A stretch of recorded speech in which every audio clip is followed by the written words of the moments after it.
சாந்த குணம் உள்ளவர்கள், எல்லாரும் சேர்ந்து சொல்லுவோம் அந்த வாக்கியத்தை. சாந்த குணம் உள்ளவர்கள் வாக்கியவான்கள், அவர்கள் பூமியை சுதந்திரித்துக் கொள்வார்கள். அவர்கள் பூமியை சுதந்திரித்துக் கொள்வார்கள். கர்த்தர் நல்லவர். இந்த சாந்த குணத்தை குறித்து இயேசு கிறிஸ்து மிகவும் வலியுறுத்தி எழுதுகிறார். இதனுடைய பின்னணியை பார்த்தோம்னா, இயேசு கிறிஸ்து பிறக்கும் பொழுது காலம் நிறைவேறின போது பிறந்தார். அவர் வருவதற்கு எல்லா ஆயத்தங்களும் ஆயத்தமா இருந்தது. அன்றைக்கு அரசாட்சி செய்து கொண்டிருந்த ரோமாபுரி அரசாங்கம், ரோமன் கவர்மெண்ட் பயங்கரமா கொடுமையா ஆட்சி செய்தது யூதர்களை ரொம்ப ஒடுக்கினார்கள். யூதர்கள் ரோமர்களுடைய அடிமைத்தனத்துக்கு கீழே இருந்தாங்க. ஆகவே பழைய ஏற்பாட்டு காலத்துல அவர்களுக்கு சொல்லப்பட்ட மேசியா அவர் வருவார், அவர் யூதர்களுக்கு ராஜாவாக பிறந்திருக்கிறவர் எங்கே, கிழக்கினுடைய நட்சத்திரத்தை கண்டோம் என்று சொல்லி தேடி வந்தது போல, ராஜா என்றாலே அவருக்கு என்ன உண்டு? பவர், அதிகாரம் உண்டு. அந்த அதிகாரமுள்ள மேசியா வந்து இந்த ரோமன் கவர்மெண்ட்டை, இந்த ரோமன் அப்ரஸர்ஸை அவர் ஒடுக்கி, அவர்களை நொறுக்கி, அவர்களை உண்டு இல்லைன்னு பண்ணிட்டு இவர் ராஜாவாய் வீற்றிருப்பார் என்று சொல்லி, அப்படிப்பட்ட ஒரு மேசியாவை நம்முடைய சிந்தையின்படி ராஜா எப்படி இருக்கணுமோ அப்படி எதிர்பார்த்து கொண்டிருந்தார்கள். அப்படித்தான் எதிர்பார்த்து. ஆகவேதான் அநேக யூதர்கள் இன்றைக்கும் இயேசு கிறிஸ்துவை விசுவாசிப்பதில்லை. இவர் என்ன வித்தியாசமா சொல்றாரு? ராஜானா பயங்கரமா ஆட்சி செய்யணும், கொடுங்கோல் ஆட்சி செய்யணும், அதிகாரம் இருக்கணும், ஆளுகை இருக்கணும் அப்படின்னு சொன்னார். இயேசு கிறிஸ்து பேசின சத்தியங்கள் மனுஷன் எதிர்பார்ப்பை விட வித்தியாசமா இருந்துச்சு. அதுல முதல் ஸ்டெப் என்ன? ஆவியில் எளிமையா இருக்கணும். அவங்க சொன்னாங்க இல்ல நீங்க புரட்ட சுவாபமா இருக்கணும். அடுத்து எதிர்பார்த்தாங்க மகிழ்ச்சியா இருக்கிறதா அப்படின்னு சொல்லி ஆண்டவர் சொல்ல நீங்க சுயதமா இருக்கணும். அதை குறித்து கடந்த வாரம் தியானித்தோம். அடுத்ததாக தேர்ட் ஸ்டெப் சொல்றாரு, அவர்கள் எதிர்பார்த்தது நீங்க ரோமர்களை எதிர்க்கணும், யுத்தம் பண்ணணும், போர் செய்யணும். யூதாஸ் கூட அவரை மறுதலித்ததற்கு ஒரு காரணம், அவரை காட்டி கொடுத்ததற்கு ஒரு காரணம் என்ன என்று சில வேதப்படிகள் சொல்றது என்ன தெரியுமா? அப்படி நம்ம காட்டி கொடுத்ததுக்கு அப்புறம் இவரை ஒடுக்க வரும்போது தான் யார் அப்படின்னு அவர் காண்பிப்பார் பாருங்க, மேசியான்னு விளங்கும்னு நினைச்சானா. அவன் நினைப்பு தான் அவன் குழப்பையே கெடுத்துருச்சு இல்ல. அப்படி நினைச்சுதான் அவன் என்ன செஞ்சிருக்கான்? ஒரு சூழ்நிலை பணாசை இருந்துச்சு, காட்டி கொடுத்து அதுக்கப்புறம் ஒரு சூழ்நிலை வரும்போது நம்ம பெலன் வரும் பார்த்தீங்களா, அப்படி இவர் எழுப்புவார், இவர் எல்லாரையும். ஆனா இயேசு கிறிஸ்து அப்படியே தலைகீழா நடந்துகிட்டது ஆச்சரியமா இருந்தது ஜனங்களுக்கு. யாரும் தேடுறீங்க? என்னைய தானே தேடுறீங்க. யுதாஸ் எதுக்கு கஷ்டப்பட்டு தேடி வந்து முத்தம் கொடுத்து காட்டி கொடுக்குற? நான் தான் இயேசு கிறிஸ்து, நானே வர்றேன் அவர் தன்னை அர்ப்பணித்தா. அவருடைய வாழ்க்கையில வசனத்தை பேசினவர் மாத்திரமல்ல, அதை எக்ஸாம்பிளிஃபை பண்ணி காண்பித்தார். இங்க நம்ம பார்க்கிறோம், சாந்த குணம் உள்ளவர்கள் பாக்கியவான்கள். ஆண்டவர் இந்த காலைகளில் அதைத்தான் சொல்றார். உலகம் சொல்லுகிற காரியம் வேற. வாயுள்ள பிள்ளைதான் பிழைக்கும். நம்ம பிள்ளைய ஏதாவது, நம்ம பிள்ளைக்கு ஸ்கூல்ல ஒரு ப்ரோக்ராம் வைங்க, இல்லை சாப்பாடு கொடுக்குறாங்க, நம்ம பிள்ளைப்பா ஜோறு கிடைக்கலப்பா, இல்லை வாங்கிட்டாங்கப்பா அப்படின்னு நடந்துட்டு வந்தா என்ன சொல்லுவோம்? முந்தி உள்ள ஆள்னா இப்பயாவது நம்ம கூட்டு போய் கடையில் இருந்தாலும் எனக்கு இட்லி சாப்பிட்டு வாங்கி கொடுத்துருவாங்க. முந்தி நல்லா 4 அடி டப்பு டப்புன்னு போடுவாங்க. உனக்கு சேர்த்தான பீஸ் கேட்டுறேன், என்ன கேட்டுறேன்? கரண்ட்டுக்கு பீஸ் கேரியில் கொடுக்குறாங்கல்ல, அந்த மாதிரி உனக்கு சேர்த்தான பீஸ் கேட்டுறேன். வாயுள்ள பிள்ளை தான் பிழைக்கும். இந்த வாயை வச்சுக்கிட்டு என்ன பண்ண? வீட்டில் பேச தெரியுது, அங்கே போய் பேசி சண்டையை போட்டு உனக்கு ஒரு பிளேட் என்ன செஞ்சிருக்கணும், வாங்கியிருக்க வேண்டியதானே அப்படின்னு. அப்படிதான் இந்த உலகம் நமக்கு கற்றுக் கொடுக்குது. நீ அசர்ட்டிவா இரு, பயங்கரமா இரு. ரீசெண்டாக ஒருத்தர் எழுதுறாரு ஃபேஸ்புக்கில், நம்ம புறாவை போல வினாவுள்ளவர்களாக இருக்கவே வேண்டாம் சார், புறாவை போல கபடங்களாக வேண்டாம், சர்ப்பத்தை போல வினாவுள்ளவர்களாக இருந்தால் இந்த உலகத்தில் பிழைச்சிக்கலாமா? சர்ப்பத்தை போல அப்படித்தான் இருக்கணும், கன்னிங்காக இருக்கணும், கேர்ஃபுல்லாக இருக்கணும் கட்டாயம் அப்படி சொல்லியிருக்கிறாரு. ஆனா ஆண்டவர் என்ன சொல்றாருன்னா, நீ சாந்த குணமுள்ளவனா இரு. பக்கத்துல பார்த்து சொல்லுங்க, கை கொடுத்து, கர்த்தர் எதிர்பார்க்கிறது சாந்த குணமா இருக்கணும். ஆங்கிலத்துல blessed are the meek, meek என்று போடப்பட்டிருக்கிறது. இதற்கான கிரேக்க வார்த்தை praus, praus. அதனுடைய அர்த்தம் என்ன தெரியுமா? domesticated wild animal அப்படின்னா கிட்டத்தட்ட கடிவாளம் போடப்பட்ட குதிரை. சொல்லுங்க, கடிவாளம் போடப்பட்ட குதிரை. அப்ப என்ன அர்த்தம்னா, அதற்கு பெலன் இருக்குது, அதை விட்டீங்கன்னா அவுத்து விட்டா பயங்கரமா ஓடும் இல்ல, பயங்கரமா யுத்தத்துக்கு எடுத்துட்டு போவாங்க. ராஜாக்கள் அதன் மீது பயணிப்பார்கள். எப்படிப்பட்ட வேலைக்கு அதை தூக்கிட்டு போனா, ஆனா அது கடிவாளம் போடப்பட்டிருக்கிறது. மீக்னஸ் அப்படின்னாலே, சாந்த குணம்னாலே அனைவருக்கு இந்த வார்த்தையை கேட்டவுடனே மெசேஜுக்கு தங்களுடைய இருதயத்தை செவி ஆஃப் பண்ணிடுவாங்க. அப்படிலாம் இருந்தால் பிழைக்க முடியாது பாஸ்டர், நான் வேலை செய்கிற இடத்துல இல்லை பெரியமானவர்களே. இது பவர் அண்டர் கண்ட்ரோல். நமக்கு வல்லமை இருக்குது. Weakness is not a weakness. சாந்த குணம்னாலே பயந்தாளிகள், கோழைகள், அவனுக்கு ஒன்றும் செய்ய தெரியாது, தாளம் இல்லாதவன், அவன் பயந்தாரின்னு சொல்லுவாங்கல்ல, அப்படி இல்லை. நமக்கு எல்லா வல்லமையும் நமக்குள்ள கர்த்தர் கொடுத்திருக்கிறார், அதிகாரமும் கொடுத்திருக்கிறார். நம்மளால எதிர்த்து நிற்க முடியும், போராட முடியும்.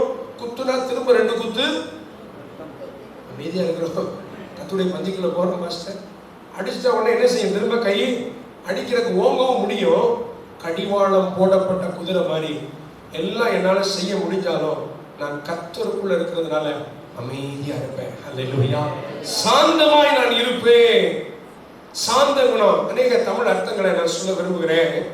கனிவான இருதயம் உடையவர்கள், கற்றுக்கொள்ளும் மனப்பாடம் உடையவர்கள். சாந்த குணம் பார்த்தீங்கன்னா, ஒரு சின்ன குழந்தை பேசினாலும் உட்காந்து கேட்பாங்க. அதுக்கு ஏதோ ஒன்று கற்றுக்கொள்ள வேண்டிய சுபாவம் இருக்கிறது.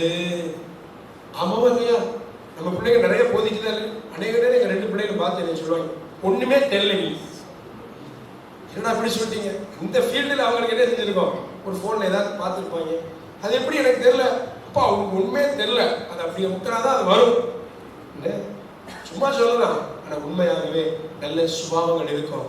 உங்களை விட எளியவர்கள், உங்களை விட வயதில் இளையவர்கள், அவர்களிடத்துல கற்றுக்கொள்வதற்கு அது இயல்பா அந்த உலகத்தார்ட்ட இருக்கார். நான் யார் தெரியுமா, எத்தனை கண்டம் கடந்தவன் தெரியுமா, என் அனுபவம் வருமா? நான் சாந்த குணம் உள்ளவனுடைய இருதயத்தின் ஆட்டிடியூட் என்ன தெரியுமா, நான் கற்றுக்கொள்பவன். ஹல்லேலூயா. நான் கனிவானவன். நான் ஒரு மென்மையான போக்கை எப்பொழுதும் கடைபிடிப்பவன். ஹல்லேலூயா. மென்மையான போக்கு எப்பயுமே. என்னால பயங்கரமா அக்ரெசிவா இருக்க முடியும், ஆனா நான் அப்படி இருக்க மாட்டேன். I choose to be meek, humble. Hallelujah. அடுத்ததாக சுய உரிமைக்காக சண்டையிடாதவன். உரிமையை கேட்கலாம், உரிமையை முன்னெடுத்து வைக்கலாம், என்னுடைய உரிமையை நான் வோக்கலைஸ் பண்ணலாம், பேசலாம். ஆனால் அதற்காக மாம்சமா சண்டையிட மாட்டேன். பழி வாங்காத சுபாவம் உடையவர்கள். ஆமென். பிறர் நலனில் அக்கறை கொண்டவர்கள், வாக்குவாதம் செய்யாதவர்கள் என்று அநேக அர்த்தங்களை நம்ம பார்க்கிறோம். இந்த ப்ரௌஸ் அப்படிங்கிற இந்த கிரேக்க பதம் blessed are the meek. ஆமென். ஆகவே இந்த சுபாவத்தை நீங்க இன்றிலிருந்து செயல்படுத்த போறீங்க. ஏற்கனவே செயல்படுத்திட்டு இருக்கிறோம். இன்றிலிருந்து இன்னும் இதுக்கு முக்கியத்துவம் கொடுக்க போறோம். இதனால எதையும் இழந்துருவேனோன்னு நீங்க நினைக்கவே கூடாது. அல்லேலூயா. இதால என் வாழ்க்கையில எதுவும் லாஸ் ஆயிடுமோ நினைக்கவே கூடாது. கர்த்தர் உங்க வாழ்க்கையில அடுத்த வார்த்தையிலே சொல்லப்பட்டிருக்கு இதற்கான ஆசீர்வாதம், அவர்கள் பூமியை சுதந்தரித்துக் கொள்வார்கள். அல்லேலூயா. அல்லேலூயா. பூமியை சுதந்தரித்து, இதனுடைய பிளெஸிங் என்ன தெரியுமா? இன்னைக்கு நான் அதை முதல்ல சொல்ல விரும்புறேன். இவர்கள் இது ஆபிரகாமை குறித்து நீங்க பாத்தீங்கன்னா, அவர் அப்படி வாழ்ந்த, அதனால அவர் அந்நியனும் பரதேசியுமாய் திரிந்து கொண்டிருந்த அந்த கானான் தேசத்தையே கர்த்தர் அவருக்கு தருகிறார். கர்த்தர் அவருக்கும் அடுத்த சந்ததிகளுக்கும் என்ன செய்றார், தருகிறார். பூமியை நம்ம சுதந்தரிப்போம். ஒரு வகையில எழுத்தின்படி நாம் இந்த பூமியில அநேக காரியங்கள் ஆசீர்வாதங்களை சுதந்தரித்தாலும், இன்னொரு அர்த்தத்தில் நாம பார்த்தோம்னா, இந்த பூமி என்றால் இன்னொரு இடத்துல பீப்புள்னு போடப்பட்டிருக்கிறது, மக்கள் போடப்பட்ட பூமினா அந்த நிலம் மாத்திரமல்ல, இதில் இருக்கிற ஜனங்கள். அப்ப நம்முடைய தரிசனம் என்ன, இயேசுவை அறிகிற நான் அவரை அறிவிப்பேன். இந்த பூமியில் இருக்கிற அனைத்து ஜனங்களும் ஒரு நாள் கர்த்தரே தேவன் என்று அறிக்கை செய்வார்கள். எத்தனை பேர் அந்த கண்ணோட்டத்துல பார்க்க விரும்புறீங்க? நான் அந்த பூமிக்குரிய பிளஸிங்கை விட ஆபிரகாம் அப்படித்தான். எபிரேயர் 11:8-9-10 படிச்சீங்கன்னா, எல்லாம் கொடுக்கப்பட்டாலும் அவன் இனி காணப்போகிற தேசத்தின் மேல் வாஞ்சையாக இருந்தான். அல்லேலூயா. அப்படி அவன் அதுதான் அதனுடைய 3வது அர்த்தம் என்ன தெரியுமா? நம்ம அந்த பூமி என்று சொல்லப்படுகிற காரியம் கர்த்தர் இதற்கு அப்புறம் சிருஷ்டிக்க போகிற புதிய வானம், புதிய பூமி. அந்த பூமிக்கு பாத்திரமான யாருன்னா, நான் நித்தியத்துக்கு சுதந்திரவாளி. அல்லேலூயா. நான் அவருடைய வருகையில் எடுத்துக்கொள்ள படுவேன், நான் கைவிடப்பட மாட்டேன். ஆமென். இந்த ஆசீர்வாதங்கள் தான் நமக்கு வாக்கு பண்ணுகிறா. நம்ம ஆத்துமாக்களை சுதந்தரித்துக் கொள்ள போகிறோம். எத்தனை பேர் விசுவாசிகள் இந்த காலத்தை? அதை நேரம் கேட்கும் போதே ஊழியக்காரர்களா இருந்தாலும் ரொம்ப சந்தோஷப்படுவோம். ஆத்துமாக்கள் தான் நம்முடைய இருதயத்தின் வாஞ்சையா இருக்கிறது. அதுதான் நம்ம ஒவ்வொருவருக்கும் கர்த்தர் கொடுத்த கிரேட்டஸ்ட் கமாண்ட்மெண்ட் அண்ட் கமிஷன். அவர்களை உலகமெங்கும் புறப்பட்டு போய் சகல ஜாதிகளையும் எத்தனை பேர் விசுவாசிக்கிறீங்க? பூமியை சுதந்திரித்துக் கொள்வோம். ஆமென். பூமியை. ஆமென். நேற்று வெள்ளிக்கிழமை நடந்த ஜெபம் 38 நாடுகள்ல நடந்திருக்கிறது. அல்லேலூயா. அமெரிக்கா, இஸ்ரேல், தமிழ் ஜனங்கள் மத்தியில், இந்திய தேசத்துக்காக, இந்தியன்ஸ் மத்தியில், தமிழ் மற்ற லாங்குவேஜ் பேசுறவங்க, தேவனுடைய வார்த்தை நிறைவேறி கொண்டிருக்கிறதா? அப்படி உலகம் எங்கும் ஜெபித்துக் கொண்டிருந்த ஜனங்களுடைய நெட்வொர்க்ல நீங்களும் நானும் உட்கார்ந்து இருந்தோம்னா நாட்கள் வரும், சகல முழங்கால்களும் முடங்கும். அல்லேலூயா. 12 மணி நேரத்தில் பாதி நேரம் ஜெபிச்ச காரியம் நம்முடைய பட்டணம் தான். நான் அல்லேலூயா இந்த சாட்சியபரம் தான். அல்லேலூயா. கர்த்தர் நல்லவர். நான் விசுவாசிக்கிறேன். சாந்த குணமா இருந்தோம்னா உலக பிரகாரமான ஆசீர்வாதங்களை கர்த்தர் என்னென்ன உங்களுக்கு தருவேன்னு வாக்கு பண்ணாரோ அதையும் தருவார். வீடோ காரோ என்னென்ன விஷயங்களோ நீங்க எதிர்பார்த்திருக்கிறதையும் தருவார். அதற்கு மேலாக திரளான ஆத்துமாக்களை தரப்போகிறார். அதற்கும் அடுத்தபடியாக நித்தியத்துக்கு நம்ம பங்குள்ளவர்களாய் மாற்றப் போகிறார். அல்லேலூயா. ஸ்தோத்திரம். எங்க 2 பிள்ளைகளும் இந்த 12 மணி ஜெபத்தில் இருக்காங்க. நான் திடீர்னு எனக்கு பிரேக்ல இறங்கி வரேன், உட்காந்துருந்தாங்க. திரும்ப ஒரு 1 மணிக்கு இறங்கி வந்து போயிருப்பாங்க நினைச்சிட்டு பார்த்தா அங்கேயே படுத்துருந்தாங்க. பரவாயில்ல, அப்பா வழியை கரெக்டாக பின்பற்றுறாங்க. இல்லை அதுக்கு நீங்கள் தூங்கிட்டே இருந்தீங்கன்னா கேட்டுறாதீங்க. ரொம்ப சின்ன பிள்ளையில சர்ச்சில் என்ன செஞ்சிருக்கோம், தூங்கிப்போம்.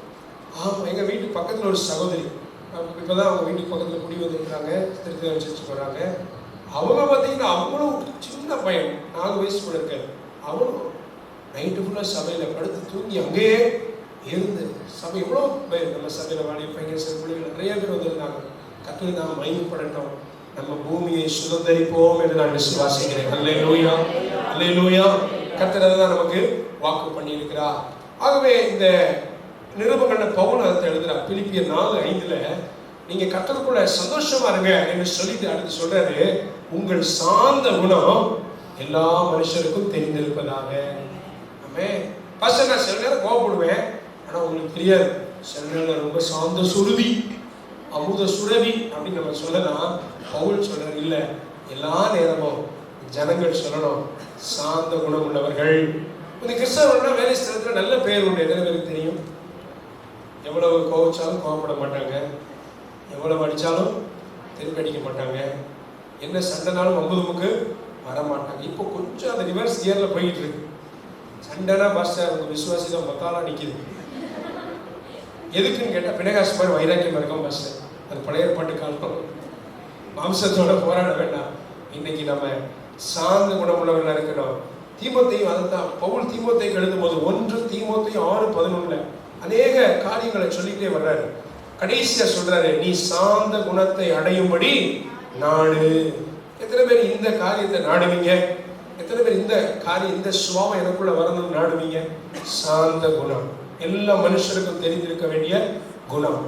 ஆபிரகாமை குறித்து நான் நேற்று சில எக்ஸாம்பிள் சொல்லிட்டு கர்த்தருடைய பந்திக்கு நேரம் போவோம். முதலாவது ஆபிரகாம். ஆதியாகமம் 13வது அதிகாரம் 8-9 வசனங்களை வாசிப்போம். ஆபிரகாம் லோத்தை நோக்கி, எனக்கும் உனக்கும் என் மெய்ப்பருக்கும் உன் மெய்ப்பருக்கும் வாக்குவாதம் வேண்டாம், நாம் சகோதரர். இந்த தேசம் எல்லாம் உனக்கு முன் இருக்கிறது அல்லவா? நீ என்னை விட்டு பிரிந்து போகலாம். நீ இடதுபுறம் போனால் நான் வலதுபுறம் போகிறேன், நீ வலதுபுறம் போனால் நான் இடதுபுறம் போகிறேன் என்றான்.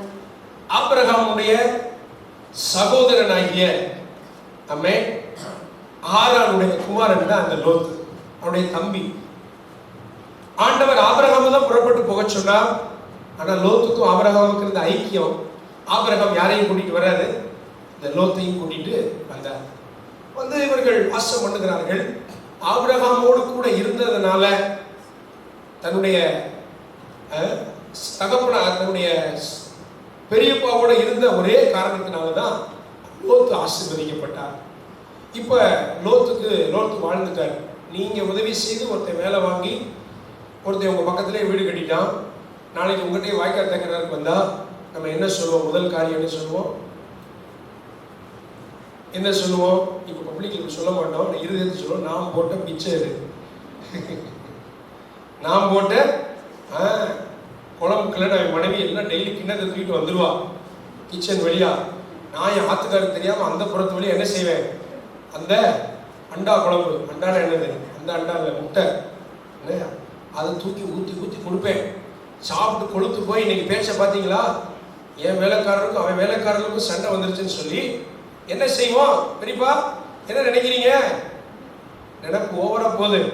பிராக்டிக்கலா பார்த்தோம்னா அவரை விட அடுத்த சந்ததி ஜூனியர். ஆனா ஆபிரகாம் சாந்த குணத்தை வெளிப்படுத்தினதால மாத்திரமே கர்த்தர் அவனை நம்பி இந்த பூமியையே சுதந்திரித்துக்கொள், நீ நடந்து திரிந்த அனைத்து இடங்களையும் சுதந்திரித்துக்கொள் ஏன் கொடுத்தார் தெரியுமா? அவன் சொன்ன ஒரே வார்த்தை, நாம் சகோதரர்கள். எல்லாரும் சொல்லுங்க, நாம் சகோதரர்கள். அல்லேலூயா. இந்த ஏற்றத்தாழ்வு கர்த்தருடைய பிள்ளைகளுக்குள்ள இருக்கவே கூடாது. சீனியர் ஜூனியர் அப்படின்னா அது சூனியம் மாதிரி ஆகி போயிடும். சீனியர் சூனியர் வேலையெல்லாம் என்ன செய்ய விடாது, இருக்கவே கூடாது. நம்ம கர்த்தருக்குள்ள இந்த பெருமை வந்துருங்க, பெருமை வந்துடும். இந்த 12 மணி நேரம் ஜெபத்திலேயே 6 மணி வந்தவங்க எனக்குள்ள ஒரு பெருமை வந்துருச்சு. ஆண்டவர் ஞாபகப்படுத்தினார். பரவாயில்ல இருந்துட்டோன்னு நினைச்சேன். ஆண்டவர் சொல்றாரு, நீ இருக்கல, உன்னை நான் இருக்க வச்சேன்னு. ஆண்டவரே மன்னிக்க மன்னிக்கன்னு கொட்டுவோன்னு நினைச்சேன். இப்போ விசுவாசிகள் பார்த்து எழுதிருக்க கொட்டலை. ஒரு பாஸ்டர் அடிக்கடி என்ன செய்வாராம், பேய் உரட்டிட்டு பாத்ரூம்குள்ள போய் செருப்பை கட்டி அடிப்பாராம், சத்து சத்துன்னு. இன்னைக்கு இருக்கிறார் நாகப்பட்டினத்துல சர்ச்சில் 7000 பேர் இருக்காங்க. ஆமா, மேடையில் வந்து நிற்பார், வெள்ளையும் போட்டு அப்படியே பேய் போடும். சாதாரணமாக இருப்பார், படிப்பறிவு இல்லாத மனுஷன். ஆனால் பார்த்தீங்கன்னா அப்படி பெரிய கிரீக் இங்கிலீஷ் தான் தெரியாது. சபையில் எவ்வளோ விசுவாசிகள்? 7000 ஆர்த்தர் செல்லராஜா பேர் பாஸ்டர் எல்லாம் தெரியும். பாஸ்டர் அங்கே போய் பிரசங்கம் பண்ணியிருக்காங்க. ஏன்னா 100 பேர் 120 பேர்லாம் திறந்து வரான். எனக்குள்ள பெருமை வந்துட கூட என்ன செய்வார், உள்ள போய் செலுத்த. அவருக்கு அப்படி ஒரு ஆசை. யோசிச்சு பாருங்க, ஆபிரகாம் சொன்னா எதுக்கு சொன்னா அந்த பெருமை நாமே வரவே கூடாது. நாம் சகோதரர்கள். நான் தான் உன்னை பாட வச்சேன், இந்த நினைப்பே கிடையாது. நான் தான் உன்னை கூட்டிட்டு வந்த ஒரு வழி தெரியுமா? கிடையாது. உன் ஆண்டவர் பேசினாரா? இல்லை, என்கிட்ட தான் பேசினார். நீ என் கூட தான் வந்த, என் கூட வந்தனால தான் ஆசீர்வதிக்கப்பட்ட. அல்லேலூயா. நீங்க தான் வேலை வாங்கி கொடுத்தீங்க. நாளைக்கு ஒரு தேவைன்னு சொல்லி ஆமே வரும்பொழுது எப்படி இருக்கும்? நான் தான் வேலை வாங்கி கொடுத்தேன், நான் தான் பரிந்து பேசினேன். இன்னைக்கு என்னை கண்டுக்கிடணும். இல்லை, நீங்க சொல்லணும், நாம் சகோதரர்கள். அல்லேலூயா, அல்லேலூயா. கர்த்தர் நல்லவர். இதுதான் சாந்த குணம். மைப்பர்களுக்குள்ள வாக்குவாதம் வந்த உடனே நிறைய அவரை தூக்கம் போட்டிருப்பாங்க. லோத்துக்கு போய், ஐயா உங்க பெரியப்பா ஓவர், அவங்க வேலைக்காரங்களும் ரொம்ப பண்றாங்க. அப்படியா? போய் பேசுறேன். போய் பேசினா அவர் சொன்னாரு, இன்னும் பிரச்சனை இல்லை, நீ என்ன டெசிஷன் எடுக்கிறியோ நான் அதுக்கு கீழ்படுகிறேன். அதுதான் அதுக்குள்ள இருக்கிற ஒரு சத்தியம். நான் அதுக்கு கீழ்படிஞ்சாரா நான் ஒத்து போறேன்பா. நீ எங்க பிரியமா இருக்க புறப்பட்டு போ. நீ கிழக்க போனா நான் மேற்க போகிறேன் என்று ஆபிரகாம் முன்னெடுத்து வை. நீ வலது புறம் போனா நான் இடது புறம் போகிறேன். அப்போ பாத்தீங்கன்னா டெசிஷன் மேக்கிங் அத்தாரிட்டியை யாருக்கு கொடுக்குறா? தன்னை விட சின்ன பையனான மகன் வயதுக்கு உட்பட்ட அந்த லோத்துக்கு கொடுக்குறாரு. லோத்துக்காக போய் சண்டை போடுற ஒரு இடத்துல கிளம்பி போறாரு. அவனுக்காக எவ்வளவோ பிரயாசப்பட்டார். 318 ஆட்களை கிளப்பிட்டு போய் அவனுக்காக என்ன செய்யறாரு? சாந்த குணம். சிலர் மனசுல வெளியே விட்டு கொடுத்துருவோம். சரி கிளம்பி போ. இருதயத்துல இனி உனக்கும் எனக்கும் உறவு துண்டிக்கப்பட்டு. அப்படி அல்ல. லோத்துக்கு நாளைக்கு ஒரு பிரச்சனைனா ஆபிரகாம் முதல்ல போய் நிற்கிறாரு. யாருப்பா? குமாரன் மாதிரி இருக்கிற இந்த லோத்தின் உடமைகள் எல்லாம் தூக்கிட்டு போனது 318 பேரை கூப்பிட்டு போய் யுத்தம் பண்ணி ஜெயம் பெற்று எல்லாத்தையும் திருப்பி கொண்டு வருவான். அவன் தான் உண்மையான சாந்த குணம் உள்ளவன். எத்தனை பேர் இந்த சாந்த குணம் எனக்குள்ள வரணும் ஆசைப்படுறோம், வாஞ்சிக்கிற? ஆண்டவரை கேட்பீங்களா? ஆண்டவரே இந்த சாந்த குணம் எனக்குள்ள வரட்டும், ஆண்டவரே இந்த சுபாவம் எனக்குள்ள வரட்டும். அவன் அன்னைக்கு ரோமர்களை பார்த்தாங்க, அவன் கொடுமையா இருக்கிறான். நீங்க இயேசு கிறிஸ்து பிலிம்ல பாருங்க, எல்லாம் ஈட்டி வச்சுட்டு இருப்பான், பட்டயத்தை வச்சுட்டு இருப்பான். ஆண்டவர் சொன்னாரு, இது அல்லப்பா அதிகாரம், கடிவாளம் போடப்பட்ட குதிரை போல என்னால எல்லாம் செய்ய முடியும். ஆனாலும் நான் சாந்த குணம் உள்ளவனா கிறிஸ்துவின் அன்பை வெளிப்படுத்துவேன். அல்லேலூயா. அதுதான் ஆண்டவர் சொல்றார். சகோதரனோட சாந்த குணம் என்பது பிறரை உயர்வாக எண்ணுதல். பக்கத்துல பார்த்து சொல்லுங்க, என்னை விட நீங்க மேன்மையானவங்க.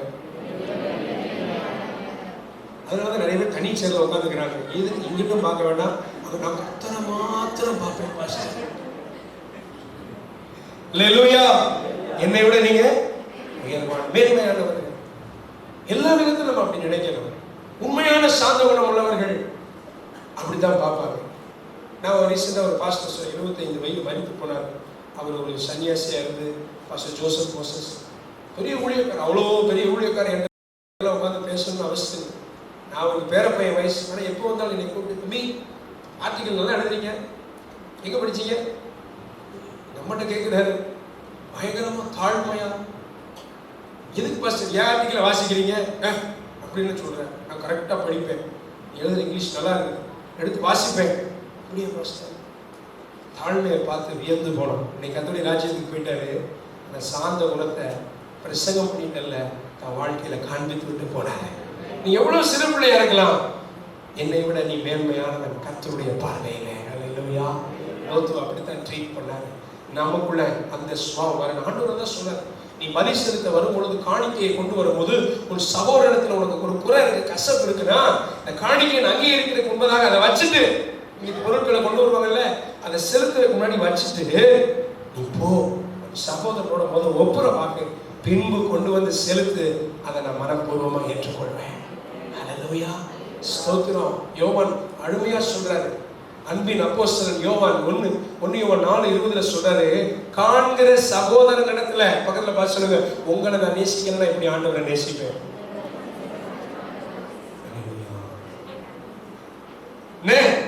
ஆனா நமக்கு என்ன வரும் தெரியுமா,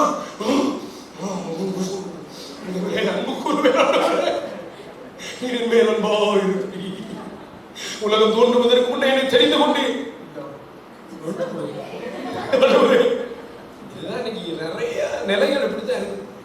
ஆண்டவர் சொல்றாரு, முத அங்க சரி பண்ணு. இந்த சிலுவை நல்ல அடையாளம். முத இந்த ஹரிசாண்டல்ல இந்த ரிலேஷன்ஷிப்பை சரி பண்ணு, இது கரெக்டா இருக்கும். அல்லேலூயா. எல்லாம் சொல்லுங்க, இந்த சிலுவை மாதிரி இப்படி போடுங்க, இதை சரி பண்ணும். இதுதான் எப்படி சக மனிதர்களோட நாமே மற்ற உறவுகளோட இதை சரி பண்ணணும். என்னை விட பிறர் நல்ல உயர்வானவன் நினைக்கும் போது நல்ல வெட்டுங்க கர்த்தர் நல்லவர், கண்ட சகோதரர் இடத்துல அன்பு கூறாதவன். அல்லேலூயா. கர்த்தர் நல்லவர். இதுதான் ஆபிரகாமை குறித்து நாம் பார்க்கிறோம். ஸ்தோத்திரம். அவர் அண்ணனுக்கு தம்பிக்கும் விளையாடும் போது போட்டியம். அப்ப அந்த அண்ணனுக்கு நல்ல சுபாவம் பாருங்க, தம்பி ஜெயிக்கணும்னு விட்டு கொடுத்துட்டான். எங்க வீட்டுல சர்ச்சு முடிச்சுட்டு போகும்போது வாரம் ஒரு சண்டை போடுவாங்க பிள்ளைங்க. எங்க தெரியுமா, எவன் முத ஏறணும் வீட்டுல மாடிப்படியில, யார் முத ஏறணும். என்னால ஏற முடியாதா, நீங்க பாக்குறத பார்த்தா உங்களால ஏறதுக்கு அரை மணி நேரம் ஆகுன்ற மாதிரி தெரியும். ஆனா நம்ம 4 நாள் படி என்ன செஞ்சிடலாம். ஆனா வேணுக்குன்னு என்ன செய்யறது, ஐயோ அப்பாவால் நடக்க முடியல, ஐயோ ஆராதனை முடிச்சு டயர்டா இருக்கு அப்படின்னு நடிக்க பாருங்க. 2 பேரும் முத ஏறிடுவாங்க. நமக்குள்ள ஒரு பெரிய சந்தோஷம். இப்பா நான் ஜெயிச்சுட்டு திரும்ப அடிப்பாங்க. நம்ம வேணுக்குனே தோத்து போகிறோம். இப்படி ஒரு சகோதரி என்ன செய்யறாங்க, நாட்டுக்கு இருக்கிற அண்ணனும் தம்பியும் வேணுக்குனே அண்ணன் தோத்து போயிட்டாங்க. எதுக்கு, தம்பி சந்தோஷப்படுவான், அவன் ஜெயிச்சுட்டால ஒரு மகிழ்ச்சியா இருப்பான்னு. தம்பி வந்து கவலையா உட்காந்துருக்கான். அம்மா பார்த்து கேட்டு, ஏன்டா அப்படி உட்காந்துருக்க, நீதான் ஜெயிச்சுட்டு. இல்லம்மா எனக்காக அண்ணன் தோத்து போயிட்டான். அந்த குடும்பம் எவ்வளவு ஆசீர்வாதமா இருக்கும். அல்லேலூயா. புரியலையோ சொல்ற டீ ஏதாவது குடிச்சு வந்தீங்களா. தம்பி என்ன சொன்னா, எனக்காக அண்ணன் தோத்து, எவ்வளவு ஒரு விட்டு கொடுக்குற சுபாவம் பாருங்க. இயேசு கிறிஸ்து ஒரு நாள் ஆண்டு தோண்டி சொன்னாங்க, டேய் உங்க வீட்டுல இருந்து நான் கிளம்பி போறேன், உங்க வீட்டுல இருந்து நீ ஏதாவது ஒரு ஆசீர்வாதங்களை கொடுத்துட்டு போறேன். மனைவி கேட்ட, மனைவி சொன்ன கடன் நிறைய இருக்கு, அவரை கொஞ்சம் காசு கொடுத்துட்டு துவச்சு கொடுங்க. பிள்ளைகள் சொன்னாங்க, எப்ப எனக்கு அது வேணும் இது வேணும். அவங்க வீட்டுல அவங்க அம்மா சொன்னாங்கன்னா, டேய் இயேசு நேரத்தை கேளு, நாங்க ஒருத்தருக்கு அன்பா இருக்கணும்னு சொல்லிட்டு நீங்க கிளம்பி போங்க அப்படின்னாங்க. ஆண்டவர் சொன்னாங்க, ஆண்டவரே அன்பா இருக்க உதவி செய்யுங்க, இந்த ஆசீர்வாதத்தை கொடுத்துட்டு புறப்பட்டு போங்க. அவர் சொன்னார், நீங்க அன்பா இருந்தா ஏன்டா நான் புறப்பட்டு போகணும், நான் அந்த வீட்டுல தான் இருப்பேன். அல்லேலூயா. அல்லேலூயா. நல்லா வெளிப்பா இருக்கிறவங்க ஆமே. அவர் போக மாட்டார். ஏன்னா நமக்குள்ள என்ன இருக்குது, என்னை விட நீ மேன்மையானவன், என்னை விட நீ உயர்வானவன் என்று சகோதர சகோதரிகளுக்குள்ள ஆமே அந்த எண்ணம். இரண்டாவதாக ஈசாக்கை குறித்து நாம் பார்க்கிறோம். 26வது அதிகாரம் ஈசாக்கு 26வது அதிகாரம் 17, 18, 19 வசனங்கள்ல பார்க்கிறோம். ஒரே அது குறிப்பிட்டதை மட்டும் படிப்போம். 20வது வசனம், கேனாரூரின் மேய்ப்பர்கள் இந்த தண்ணீர் தங்களுடையது என்று சொல்லி ஈசாக்குடைய மேய்ப்பருடனே வாக்குவாதம் பண்ணினார்கள்.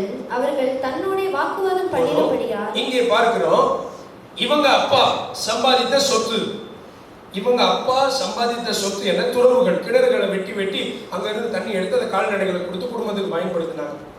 நாளடைவில் அதை மூடிடுறாங்க. கிணறு மாதிரி ஆழமா இருக்காது துறவு, பட் கொஞ்சம் ஒரு தண்ணீர் வச்சிருக்கிற இடம், தண்ணீர் சுரக்கிற இடம். திரும்பியும் ஆட்களை வச்சு என்ன செய்யறான், தோன்றுறான். வந்து என்ன செய்யறாங்க யோசிச்சு பாருங்க. நம்முடைய சம்பாத்தியம், நீங்க கிரைய செலுத்தி வாங்கின ஒரு இடம், 10 வருஷம் கழிச்சு வெளிநாட்டுல இருந்து வேலை செஞ்சுட்டு வர்றீங்க. அங்க ஒருத்தர் பங்களா கட்டி வீட்டுக்கு வெளியே ஈஸி சேர் போட்டு நியூஸ் பேப்பர் படிச்சுட்டு இருக்காங்க.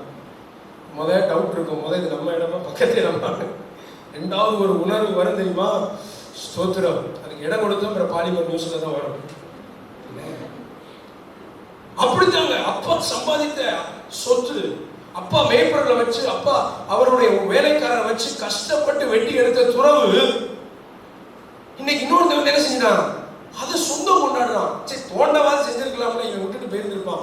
இவன் தோண்டி வைக்க அவன் தண்ணியை குடிச்சுக்கிட்டு சுத்தி வேலி போட்டு நீ வரக்கூடாதுங்கிறான். இவன் ஒண்ணு கோலை நீங்க நினைச்சிடாதீங்க. ஈசாக்கு நான் சொன்னேன்ல, லோத்துக்கு பிரச்சனைனா யுத்தம் பண்ணுவதற்கு 318 பேரை கூட்டிட்டு போனார்ல, அந்த ராணுவ வீரர்கள் போன்ற வீரர்கள் இங்க ஈசாக்குக்கு இருந்தாங்க. தகப்பனுடைய ஆசீர்வாதம் இவனுக்கு இருந்துச்சு. ஆனாலும் சண்டை போடல.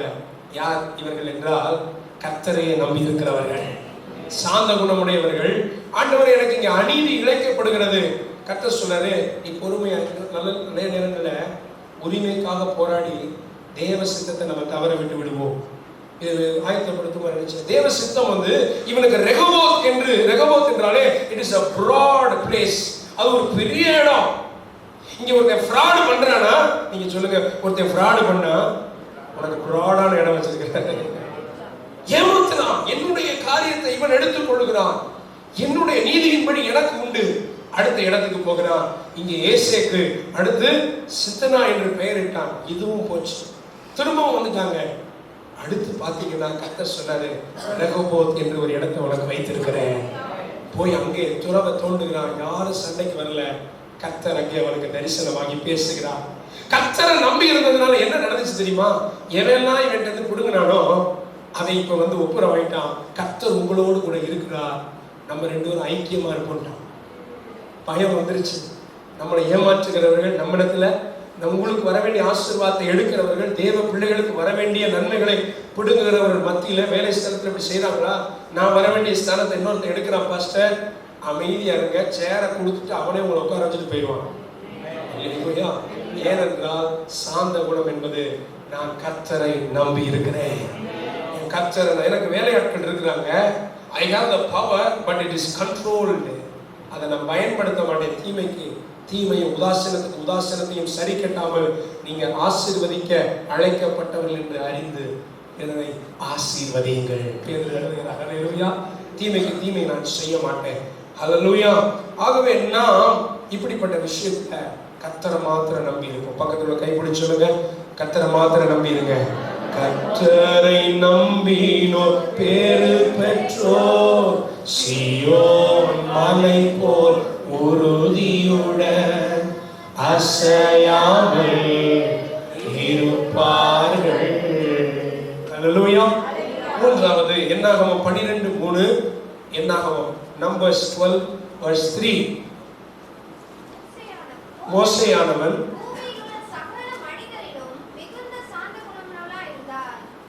மோசேயானவன் பூமியில் உள்ள சகல மனிதரிலும். முந்தி இவர் எப்படிப்பட்டவர்? இந்த மோசே, நல்லா கவனிங்க, தேவன் இந்த பால வேலை நடைபெறும் போது போட்டிருப்பாங்கல்ல, மென் அட் ஒர்க்னு, இல்லை ஒர்க் அண்டர் ப்ராக்ரஸ் போட்டிருப்பாங்கல்ல, நம்ம எல்லார் மேலேயும் அந்த போர்டை மாட்டி இருக்கிறார். யார் மென் அட் ஒர்க் இல்லை, காட் இஸ் அட் ஒர்க். தேவன் வேலை செஞ்சுட்டு இருக்கிறார். இந்த மோசேயின் வாழ்க்கையில் எப்படி வேலை செஞ்சார் தெரியுமா? பால வேலை நடைபெறுகிறது, கடந்து போ அப்படின்னு போட்டிருப்பாங்கல்ல, அப்படி கர்த்தர் காண்பிக்கிறார். ஒருத்தருக்கு ரொம்ப முரட்டு சுவாமா இருந்தா நீங்க நினைச்சுக்கணும், அவன் நெத்தியில காட் இஸ் அட் ஒர்க், ஆண்டவர் கிரியை செய்ய ஆரம்பிச்சிட்டாரு. ஒரு நாள் இவன் மோசையை மாதிரி மாறுவான். ஏன்னா இவர் பயங்கரமா ஜென்ம சுவாபம் உடையவரா. ஒரு அநீதி நடக்கும் போது ஒரு எபிரேயனை எகிப்தியன் கொடூரமா நடக்கிறத பார்த்துட்டு என்ன செஞ்சாரு, இறங்கி களத்தில் இறங்கி அவனை கொண்டே விட்டார், கொலை செஞ்சுட்டார். ஆண்டவர் அவருடைய பணிக்கு அழைத்தா மாம்சத்துல செயல்பட்டு கோவப்பட்டு. இதெல்லாம் யோசிச்சு பார்த்தீங்கன்னா, இதே சுபாவத்தோட இந்த மோசை ஊழியத்துக்கு போயிருந்தா 6 லட்சம் புருஷர்கள்ல 50 பேர் அடக்காரதுல தான் நடந்திருக்கும். ஒவ்வொருத்தரையும் கோவம் வந்தவொடனே வெட்டி சாச்சிருப்பார். ஆண்டவர், you are not ready yet, நான் இன்னும் ஒன்றை வேலை செய்ய வேண்டியிருக்கிறது, நீ இன்னும் ஆயத்தமா இல்லை. பக்கத்தில் பார்த்து கை கொடுத்து சொல்லுங்க, பூமியை சுதந்திரிக்க நம்ம ஆயத்தப்பட்டு கொண்டிருக்கிறோம். ஆசீர்வாதத்தை சுதந்திரிக்க ஆயத்தம். என்ன ஆயத்தம்? சாந்த குணம். குடும்ப தலைவர்களை சொல்லுங்க, சாந்த குணம். மனைவி பயங்கரமா வயிறாங்க, நீலாம் பிறந்ததுக்கு என்னையா ஒரு மாடை வாங்கினாவது பாலாது ஒரு பாக்கெட் பால் வாங்க காசு கொடுக்க மாட்டேங்கிறேன். Power controlled. கர்த்தர் என்னை பலப்படுத்துவார். எதுக்கு? அடிக்கிறது இல்லை, அமைதியா இருக்கு. அல்லேலூயா. உங்களை பார்த்து திட்டுவாங்க, என்ன நீ பக்கத்து வீட்டுக்காரங்க இருப்பார், அவங்க அப்பாட்ட 10 லட்சம் 20 லட்சம் ஆயிடுச்சு, நீங்க ஏற்கனவே 15 லட்சம் வாங்கி கொடுத்துருப்பீங்க, அத்தனையும் விழுங்கிட்டு இன்னும் காசு கேட்பீங்க. ஸ்தோத்திரம் ஆண்டவரே, ஆண்டவரே நீங்க தான் புரிய வைக்கணும். எங்க அப்பா எவ்வளவு ஜிபே அனுப்புனாரு, கல்யாணம் அப்ப கொடுத்தாரு, நீங்க தான் புரிய வைங்க. நான் ஒண்ணுமே சொல்ல மாட்டேன்னு இருந்தா கர்த்தர் புரிய வச்சு அடுத்த சண்டையே போட மாட்டாங்க நம்ம கூட. நம்ம புரிய வச்சா ஒவ்வொரு தடவையும் புரிய வைக்கணும். என்ன அமைதியா இருக்கும், சாந்த குணமா இருந்தோம்னா கர்த்தர் யுத்தம் பண்ணுவார். God is at work. இங்கே ரொம்ப அவனை உருவாக்கணும்னு ஆண்டவர் என்ன செஞ்சாரு, நீ மனுஷனோட வாசம் பண்ண உனக்கு ரொம்ப கோபம் வருது, நீ கொஞ்சம் இந்த ஆடுகளோட வாசம் பண்ணுன்னு சொல்லி அவனை மேய்ப்பனாக்கி அனுப்பி விட்டார். எத்ரோவின் வீட்டில் கல்யாணம் பண்ணி அவனுடைய ஆடுகளை மேய்த்து கொண்டிருக்கிறான். இப்போ இவனை கர்த்தர் பார்த்தார், நல்லா ப்ரிப்பேர்ட் ஆகிட்டான், இவனுக்குள்ள சாந்த குணம் நல்லா வந்துருச்சு. இப்போ வா போய் பார்வோன் இடத்துல முறையீடு. பார்வோனை அடிக்கிற வல்லம் இருந்துச்சு, ஏன்னா அவனும் இவனும் சேர்ந்து வளர்ந்தவங்க. மோசேயின் பார்வோனின் குமாரத்தின் மகன் எடுத்து வளர்க்கிறாள். அடுத்து அவன் பிள்ளை ராஜாவை வரும்போது இவனும் ஒரே வயசு. அவனை அடிக்கிற அளவுக்கு இவனும் வாக்கிலும் செய்யணும் வல்லமையானவன் தான். ஆனாலும் பவர் அண்டர் கண்ட்ரோல். அல்லேலூயா. அமைதியா இருப்பேன்.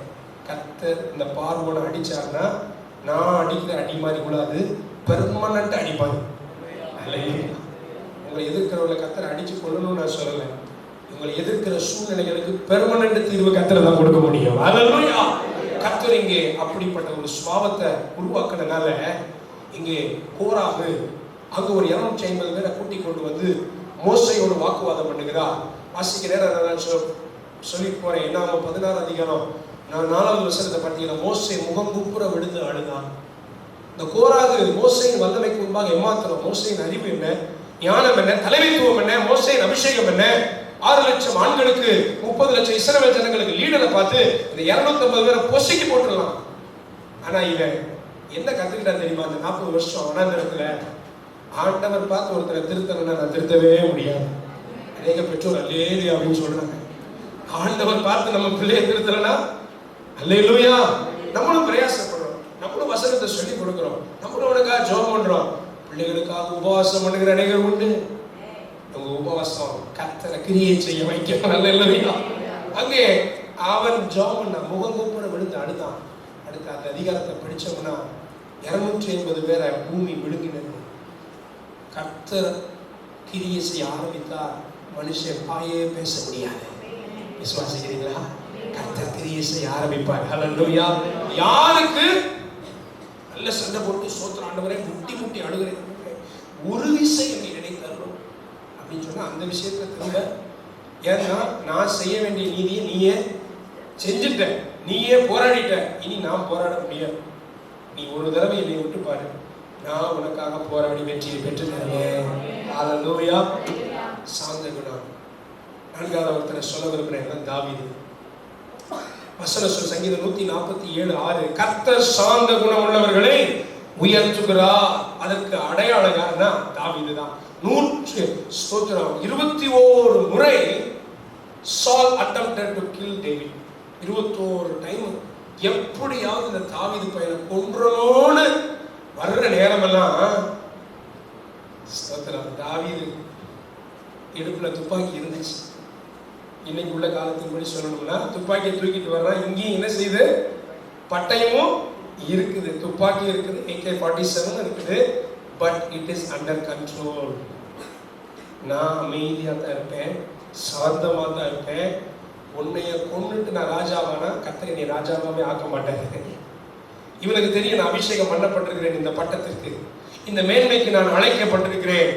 ஆனா அது இப்படி ஷார்ட்கட்ல நடக்கக்கூடாது. நான் சாந்தமா தான் இருப்பேன், கர்த்தரே என்னை உயர்த்துவார். சங்கீதம் 147:6 அதைத்தான் சொல்லுது. வாசிங்க, கர்த்தர் துன்மார்க்கரை தரை மட்டும், துன்மார்க்கனாகிய சவுலை கர்த்தர் தாழ்த்தினார், தாவீதை உயர்த்தினார். இதற்கு சாந்த குணத்தை வெளிப்படுத்த போறீங்க. அல்லேலூயா. ரொம்ப கவனமா நீங்க இருக்கணும். என்ன ஒரு சத்தியத்தை கேட்டுட்டு போகும்போதே இதுக்கு சோதனைகள் வரும். சாந்த குணத்தை டெஸ்ட்டை கர்த்தர் வைக்கிறார், வேற ஒன்றும் செய்ய மாட்டார். அதுக்கு நம்ம ஒருவேளை ஃபெயில் ஆகிட்டா அடுத்து திரும்பவும் அதை அனுமதிக்கிறார். மகனே, நீ இதில் வளரணும்ப்பா, நான் I want to change you, உன்னை நான் மாற்ற விரும்புகிறேன், உன்னை மறுரூபப்படுத்த விரும்புகிறேன், நெற்று பியாட்டிடியூட்ஸில் நீ வளர வேண்டும் என்று கர்த்தர் நம்மிடத்துல எதிர்பார்க்கிறார். அடுத்து பேதுரு, அவர் இயேசு கிறிஸ்துவை அரெஸ்ட் பண்ண வரும்போது மல்கூசின் காதை என்ன செஞ்சாரு? வெட்டிட்டார். இங்க ஆண்டவருக்கு ஒரு பிரச்சனைனா நான் எதையும் என்ன செய்வேன்? தூக்குவேன். இல்லை பிரியமானவர்களே, நம்ம அந்த நேரத்தில் அமைதியா இருக்கணும். பிறகு ஆவியானவர் பேதுருவின் வாழ்க்கையில செயல்பட ஆரம்பிச்ச உடனே பேதுரு எழுதுறாரு, என்னைய மாதிரி இருந்துடாதீங்க. வசனம் சொல்லுது 1 பேதுரு 3:15, எப்பொழுதும் சாந்த குணம் உள்ளவர்களா இருங்க. பக்கத்துல பார்த்து கை கொடுத்து சொல்லுங்க, அப்பா அப்பா அல்ல, சொல்லுங்க, அப்பா அப்பா அல்ல, எப்பொழுதும் சாந்த குணம் உள்ளவர்களா. ஆனா நம்ம கிறிஸ்தவ விசுவாசி ஆண்டோடைய பிள்ளைகளுக்கு எப்படி சாந்த குணம் வருது தெரியுமா? அப்பா அப்பா அதை நினைச்சு திருப்திப்பட்டு பெருமை வேற பண்றோம் ஆவியில. பரவாயில்ல, அந்த நேரத்தில் நான் அதை பெருமையோட சொல்லுவோம். அந்த நேரத்தில் அமைதியா இருந்து மாஸ்டர் கை துருதுருந்துச்சு, சாந்த குணம் இல்லை, கையை துருதுருன்னு சொல்லிக்கிட்டே இருந்துச்சு. கை அப்படியே எந்திரிச்சிச்சு மாஸ்டர், வந்துருச்சிச்சு, அப்படியே அடிக்கல மாஸ்டர், அப்படி அல்ல. மெய்யா நீ வைய நான் வைரக்கல் திட்ட பேச பேச அல்லேலூயா, நீ முட்டை நான் தான் மூளைக்கல். அல்லேலூயா, கர்த்தர் என்னை நடத்துவார் என்கிற அந்த நம்பிக்கையோட பேதுரு சொல்றாரு, நீ போராடாத, நீ போய் காதை வெட்டாத, பட்டயத்தை தூக்காத. கர்த்தர் உனக்கு நமக்கு கையில பட்டயம் எடுக்க மாட்டோம், வார்த்தையாகிய பட்டயத்தை எடுத்து டபக்குன்னு குத்தி ரத்தம் வர வரைக்கும் அளவு. வார்த்தையாகிய பட்டயத்தை எடுக்கவே கூடாது. அல்லேலூயா, கர்த்தர் நம்ம பார்த்து கொண்டே இருக்கிறார். அடுத்து ஒரு நல்ல எக்ஸாம்பிள் யாருன்னா இயேசு கிறிஸ்து.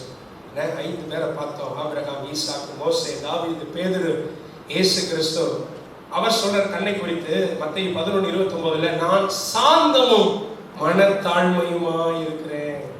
அவரிடத்துல காணப்பட்ட சுபாவம் என்ன? மத்தேயு 11:29, நான் சாந்தமா இருக்கிறேன்.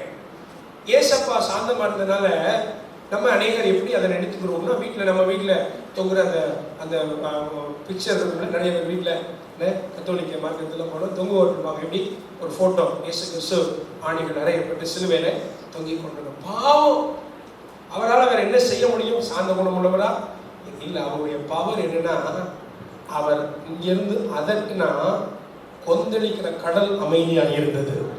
Can you see the power under control? நீங்க பாக்குறீங்களா?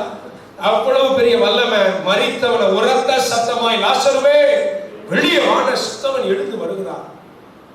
எப்படிப்பட்ட வியாதியை சுகப்படுத்துகிறார்? குஷ்டரோகியை சுகப்படுத்துகிறார், பிறவி குருடனை சுகப்படுத்துகிறார், எல்லா ஊமையை சுகப்படுத்துகிறார், மரித்தவனை உயிரோடு இருக்கிறார். Very powerful man. மத்தேயு 26:53 இயேசு கிறிஸ்து கடைசி அந்த பாடுபடுகிற நேரத்தில் சொல்றாரு, நான் இப்பொழுது என் பிதாவை வேண்டிக் கொண்டால் அவர் 12 லேகியோனுக்கு அதிகமாக தூதரை என்னிடத்தில் அனுப்ப மாட்டார் என்று நினைக்கிறாயா?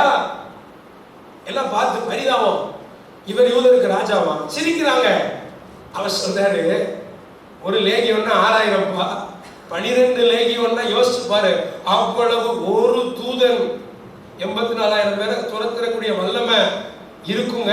அவ்வளவு பெரிய 12,000 பேர் வந்தாங்கன்னா என்ன ஆகும்? ஆனால் 12 லேகியோனுக்கு ஒப்ப அனுப்புவேன்னு சொல்றாரு. ஆனாலும் தேவ சித்தம் நிறைவேறாது. இங்கே நான் இப்படிப்பட்ட ஒரு மரணத்தின் வழியை போய் இந்த மனு குலத்துக்கு ரட்சிப்பை பெற்று தர வேண்டும் என்று சொல்லி பிதாவின் சித்தம் நடைபெறாம போகும். ஆகவே I choose to be meek. நான் சாந்தமாய் இருக்கிறேன். அல்லேலூயா. இயேசுவே சாந்தமா இருந்தாங்க. அவரை தான் சொன்னார், என்னை அடிச்சு விடுகிற பின்பற்றி. அநேக நேரம் நமக்கு வல்லம் இருக்காது, ஆனா நம்ம என்ன செய்வோம்? பயங்கரம், எனக்கு இருக்கிற வல்லமைக்கு நான் கேஸ் போட்டுருவேன், எனக்கு இருக்கிற வல்லமைக்கு நான் அடிச்சேன்னா என்ன ஆகும், எனக்கு இருக்கிற வல்லமைக்கு நான் அவரை கூப்பிட்டு இவரை கூப்பிட்டு பேச விட்டேன்னா என்ன ஆகும்? வேண்டாங்க. இயேசு கிறிஸ்துவுக்கு இல்லாத அதிகாரம் நமக்கு இல்லை. அவர் எல்லாம் இருந்தும் சாந்தமா இருந்தார். எத்தனை பேர் அப்படி ஒப்பு கொடுக்குறீங்க? எல்லா சூழ்நிலையிலும் சாந்தமா இருப்பேன். எத்தனை பேர் ஒப்பு கொடுக்குறீங்க? ஆமே. இவர்கள் யாராவது ஆசீர்வாதத்தை இழந்து போனாங்களா? இயேசு கிறிஸ்துவுக்கு கொடுக்கப்பட்ட அந்த காரியம் தான். ஆமே. சகல முழங்கால்களும் முடங்கும், சகல நாமும் தெய்வம் என்று அறிக்கையிட பூமியை சுதந்திரித்தார். ஆமென். பேதுரு மூலமா எவ்வளவு ஆத்தும அறுவடை நடந்தது. ஸ்தோத்திர. தாவீதுக்கு கர்த்தர் இஸ்ரவேல் முழுவதும் ராஜாவாக்கி அவன் சுதந்தரித்துக் கொள்ளும்படி அவனை ஆசீர்வதித்தார். ஈசாக்கு 100 மடங்கு விட ஆபிரகாமுக்கு அந்த தேசம் வாக்குத்தத்தமாய் கொடுக்கப்பட்டது.